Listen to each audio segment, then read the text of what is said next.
মাহিরাজ কিচেনে তোমাদের সকলকে স্বাগতম। আজকে রান্না করব মিনার কাপ মাছ দিয়ে পটলের ঝোল। প্রথমে মাছগুলোকে সুন্দর মতন লাল লাল করে ভেজে নেব।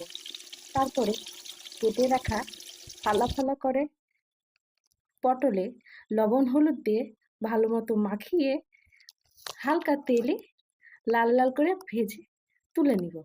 ভালো মতো ভাজবো। তেল দিয়ে বাটা মশলা, লবণ, হলুদ, মরিচ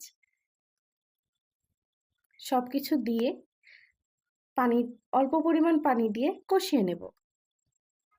ভালো মতন কষাবো যতক্ষণ পর্যন্ত না মশলার গা থেকে তেল ছেড়ে দেয়। ভালো মতন কষাবো ততক্ষণ পর্যন্ত না মশলার গা থেকে তেল ছেড়ে দেয়। এই তো মশলার গা থেকে তেল ছেড়ে দিয়েছে।